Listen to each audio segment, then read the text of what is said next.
Haftarat est mort. Ézéchiel, ou le devoir d'enseigner. Former les hommes, ce n'est pas remplir un vase, c'est allumer un feu. Aristophane. La Haftarat est mort, extraite du chapitre 44 d'Ézéchiel, se trouve au centre des chapitres 40 à 48, décrivant les diverses règles concernant la reconstruction du temple. Cette Haftara en constitue le pivot. Le texte commence par la mention des Kohanim de la famille de Tzadok. Pourquoi le prophète Ézéchiel met-il l'accent sur cette famille de Kohanim? Quelle est la caractéristique des Kohanim issus de Tzadok? Ve ha-Kohanim al-Vihim bene Tzadok asher shameru et mishmeret migdashi bit'ot bene Israël mehalai hema יקרבו אליי לשרתני ועמדו לפניי להקריב לי חלב ודם נאום אדוני Elohim. Quant aux Kohanim, Lévites, descendants de Tzadok, qui ont veillé à la garde de mon sanctuaire, tandis que les enfants d'Israël s'égaraient loin de moi, ce sont eux qui s'approcheront de moi pour me servir et se tiendront en ma présence pour m'offrir la graisse et le sang, dit le Seigneur l'Éternel. Ézéchiel 44, 15. Qui est Tzadok?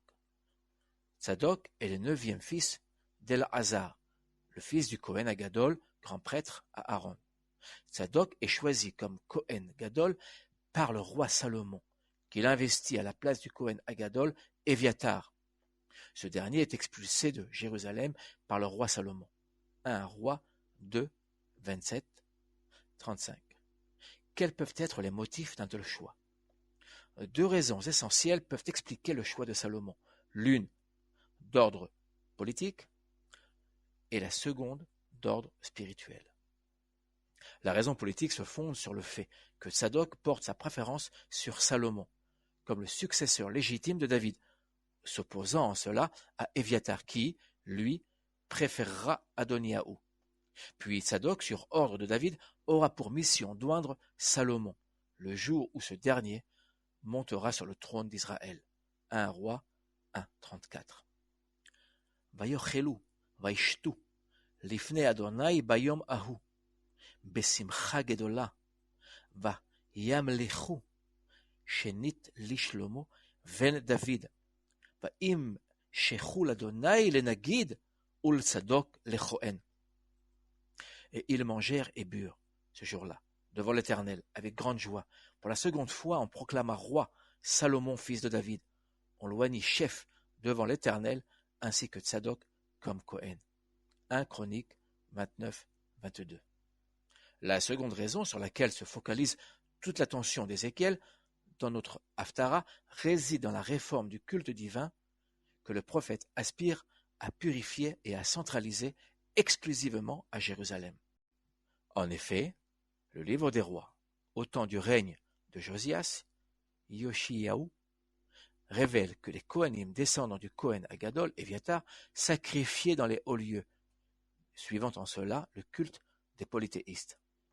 Achlo ya'alu kohanei abamot el mizbah Adonai b'Yerushalayim ki im achelu matzot betoch ahem.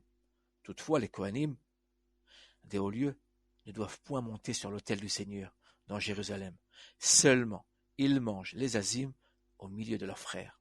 2 Rois 23, 9.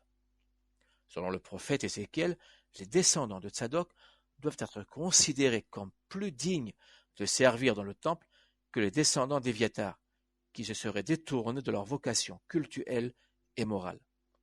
Rappelons qu'au livre des rois, outre le culte païen syncrétiste pratiqué par les descendants d'Éviatar, 2 Rois 23, 4, 6, il y est fait mention de lieux de prostitution sacrés attenant au temple de Jérusalem. 2 Rois 23, 7, que le roi Josias ordonnera au Kohen Agadol, Hilkiyahu, de détruire. Le prophète Ézéchiel est l'un des prophètes dont le zèle est le plus marqué et le plus marquant. Ce zèle s'avère si fort que de nombreuses injonctions de la Torah, entre autres mentionnées dans la Parashat Émor, réapparaissent corrigées par Ézéchiel. octroyant à celle-ci une rigueur extrême qu'elle ne possédait point initialement. Ainsi, si la parashat Emor permet au Cohen de se marier avec une veuve d'un fils d'Israël ou d'un Cohen, Lévitique 21:7, la Haftarat Emor restreint l'union du mariage du Cohen exclusivement à la veuve d'un Cohen, car celle-ci, fidèle à sa tribu d'origine, ne se serait pas rendue impure. Ve'almana ugurusha lo ikhu lahem lenashim ki im betulot mizera bet Israël ve'almana asher tihye almana mikohen ikahu. Et ils, les Kohanim, ne prendront pour épouse ni veuve, ni femme répudiée. Ils n'épouseront que des vierges issues de la maison d'Israël, ou une veuve, si c'est la veuve d'un Kohen. Ézéchiel 44:22. De surcroît, la Haftarat Emor n'établit aucune différence explicite entre le Kohen Agadol et le Kohen, laissant probablement entendre qu'il incombe à ce dernier de se soumettre à la même exigence de pratique cultuelle que le premier. À cela s'ajoute l'intransigeance d'Ézéchiel à l'égard de tous les Kohanim, sur le plan de la disposition à rendre le culte. En effet, si la parashat Emor précise qu'un Kohen atteint d'une quelconque infirmité physique est disqualifié et ne peut pratiquer le culte, Lévitique 21, 16-24, le prophète Ézéchiel y rajoute l'indisposition spirituelle qu'il dénomme incirconcision du cœur. Ko amar Adonai Elohim, kol ben nechar erel lev ve'erel basar lo yavo el mikdashi, lechol ben nechar asher betoch bene Israël. Ainsi parle le Seigneur, l'Éternel. Aucun fils d'étranger, incirconcis de cœur et incirconcis de chair, n'entrera dans mon sanctuaire.